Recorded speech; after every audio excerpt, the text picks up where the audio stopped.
And I want to pull up one of my own articles, actually. I don't very often pull up my own work, but I want to go through an article that I wrote that got me in serious trouble. Could be one of the reasons I got fired. We'll find out eventually from GBN. Um, but I wrote an article called Why Enoch Was Right, with a subheading, Diversity is not always a strength. In this context, diversity means fewer white people, fewer Englishmen, and fewer Christians. There are those who would celebrate that. I would call them racists.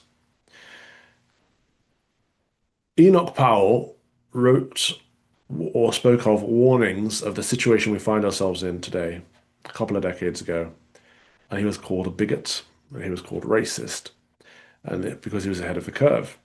And as we know, once the establishment and the mainstream media label you something like that, you cannot shed that title, and your career is pretty much done with, or it was at a time when those words had value. I think they've lost all value today, to be honest, because they've been overused. The attack has been overused. However, just mentioning him in any context, actually, just mentioning his name raises people's hackles.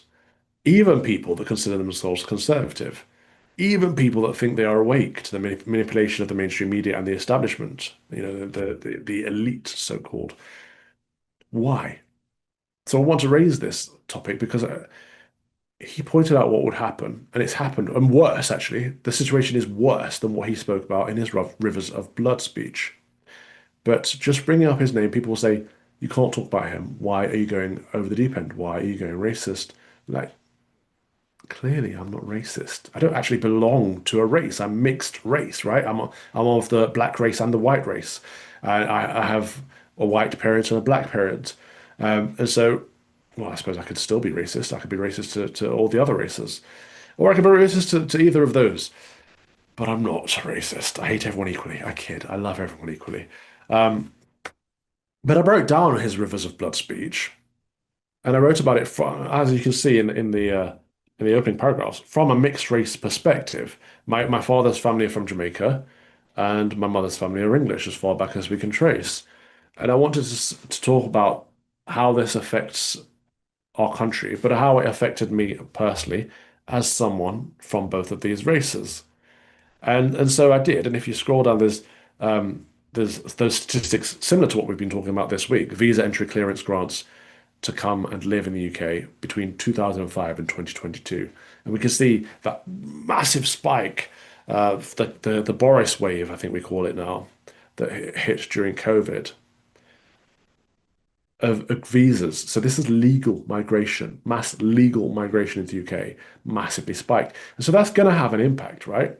So whether you're white, black, whether your family's been in the UK since before there was a UK, or whether they're relatively recent, it's going to have an impact on your life.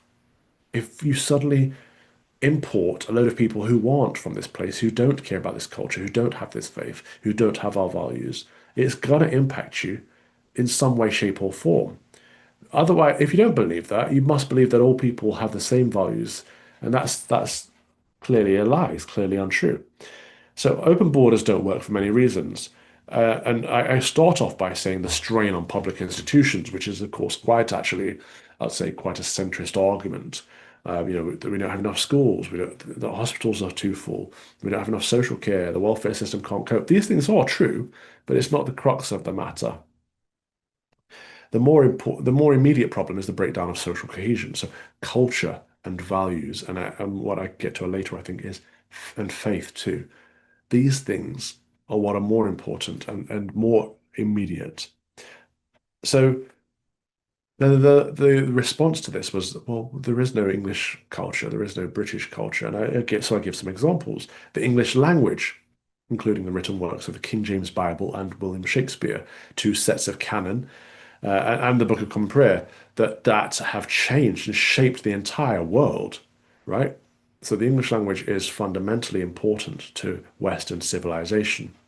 English architecture, I mentioned from Pugin's Palace of Westminster and the Elizabeth Tower, as you will know, Big Ben, to Wren's Hampton Court Palace and St Paul's Cathedral, the mother church of the Church of England.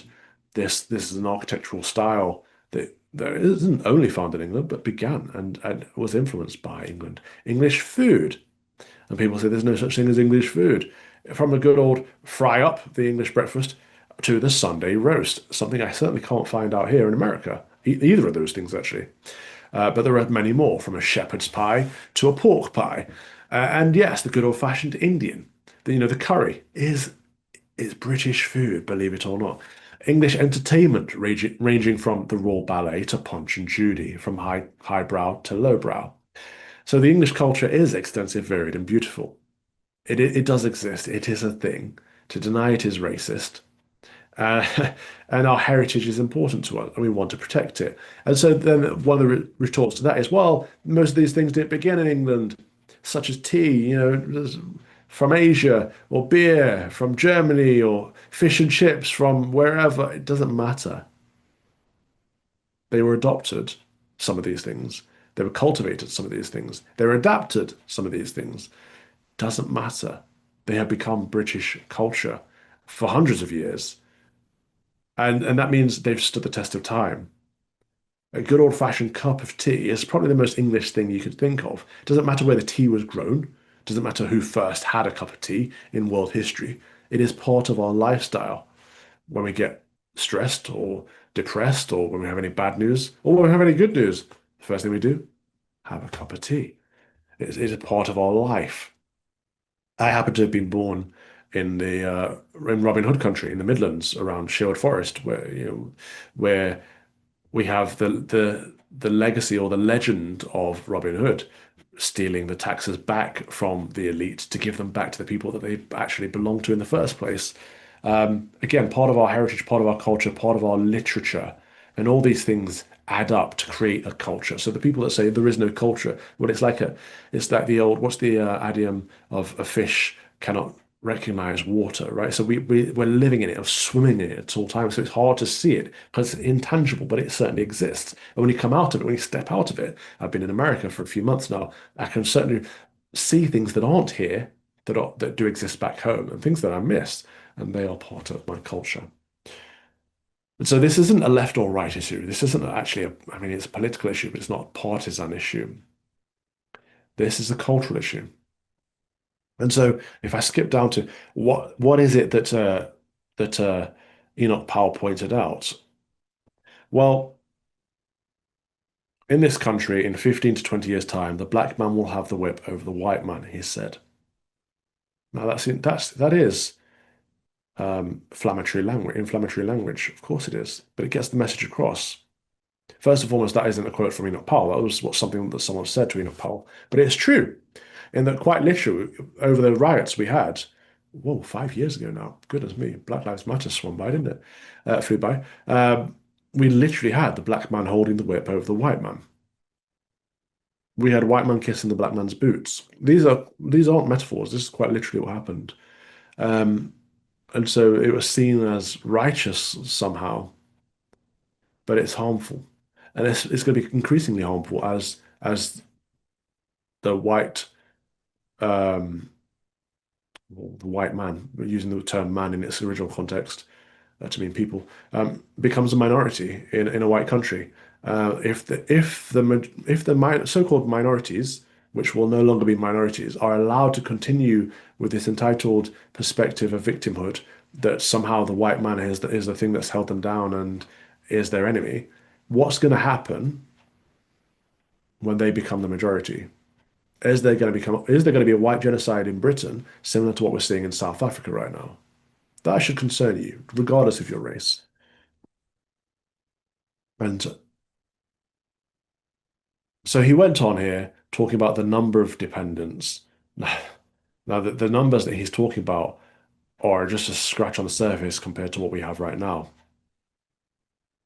The numbers are far higher today, with immigration at 1.1 million. I think it's even higher than that now. So he was talking about an inflow of 50,000 people. We have over 1 million people per year in net migration coming to the UK. Like the numbers, he couldn't even imagined what we have going on right now. And at the same time, we have this idea we must protect multicultural relations and we must protect diversity. And it's because of that, we're not able to address the problems that are being brought in by, and it's not even just unvetted people, it is sometimes vetted people, but the situation in Rochdale, Telford, Rotherham, Oxford, Blackpool, and many other places where we have the Pakistani Muslim grooming gangs, the rape gangs that are abusing the native population, young white working class girls in particular, is frankly evil. It is being promoted and encouraged because what you permit, you promote. I won't go into the entire document, but what I'll do is encourage you to read it because what I found was the people that gave me jip for this didn't actually take the time to read it first. It was just a name Enoch Powell that stood out, and that was enough for them to say you're racist. Um, but so much of what he predicted is happening, and worse, all citizens are equal before the law. That's how it should be. So Powell advocated voluntary re-emigration by generous grants and assistance, and he mentioned that immigrants had asked him whether it was possible. He said that all citizens should be equal before the law. I think that's probably what we should have been aiming for all of these years. It's now gone beyond that point, actually. I would go further and say that the British native should take precedence over the recent immigrant. And actually, with immigration levels so high, immigration needs to be ended immediately. I would say all legal and illegal immigration. There needs to be a moratorium on immigration for some time, whilst we address what's going on. And actually, there needs to be mass deportations. So anyone that entered the country illegally needs to be gone. Anyone that entered the country in the last few decades and has committed a crime needs to be gone, returned. There needs to be mass repatriation too. Anyone that's from a country that or anyone that has a set of values or ideals that is contradictory to our own, for example, anyone that worships Muhammad needs to be gone. And these will be hard things to hear and hard things to do, but it is necessary at this point. And so have a look, have a read. Let me know in the comments what you think of the article, and I'll take all that feedback on board. Thank you for watching my Common Sense Crusade. If you'd like to watch the whole show, you can subscribe to lotuseaters.com for as little as £5 per month, and then you get access to a bank of content as well. My show is 3 p.m. every Thursday. See you there. Deus Vult.